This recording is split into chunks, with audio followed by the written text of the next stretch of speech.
লোকসভা নির্বাচনের প্রথম দফার ভোট গ্রহণ চলছে জলপাইগুড়ি জেলা জুড়ে। আর এর মধ্যেই এলো শোকের খবর। ধূপগুড়ি ব্লকের বিনয়সা মোড় এলাকায় 15/124 নং বুথের বাইরে সিপিআইএম এর অস্থায়ী ক্যাম্পে বসেছিলেন দলীয় কর্মী প্রদীপ দাস, বয়স 58। আচমকাই অসুস্থ হয়ে পড়েন তিনি এবং তড়িঘড়ি তাকে হাসপাতালে নিয়ে যাওয়া হয়। হাসপাতালে কর্তব্যরত চিকিৎসক তাকে মৃত বলে ঘোষণা করেন। হাসপাতালে কান্নায় ভেঙে পড়েছেন দলীয় কর্মীরা। কিভাবে মৃত্যু ঘটল তা এখনো স্পষ্ট নয়। সিপিআইএম নেতার কথায় দলের একজন একনিষ্ঠ কর্মীর মৃত্যু ঘটেছে। অত্যন্ত শোকের ঘটনা। কি হয়েছে ঘটনাটা? আমাদের 124 নম্বর বুথের আমাদের পার্টি কর্মী,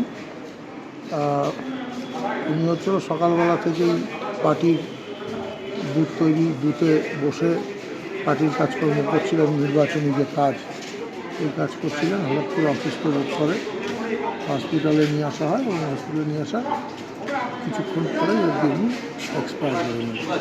কি নাম ওনার? ওনার নাম হচ্ছে প্রদীপ দাস। ওনার বাড়ি হচ্ছে পূর্ব মাগুরমারি 124 নম্বর বুথ, বিনয়সা মোড়। কে কে আছেন পরিবারে? পরিবারে এখন ছেলে, 2 মেয়ের বিয়ে হয়ে গেছে, এক ছেলে আর ওনার স্ত্রী। কি করতেন উনি? উনি এমনি ওই যে সবজি টবজির ব্যবসা করতেন আর কি।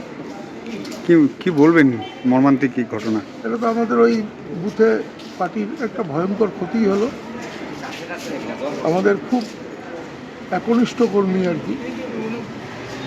কালকে প্রায় রাত্রি 12টা-1টা পর্যন্ত বুথের মধ্যেই কাজকর্ম করছে, বুথ সাজানো থেকে শুরু করে অন্যান্য কাজ। এরকম একজন কর্মীর মর্মান্তিক মৃত্যু, এটা বলার কোনো ভাষা নেই আর কি আমাদের। আপনার নাম? জয়ন্ত মজুমদার, পার্টির এরিয়া কমিটির সম্পাদক।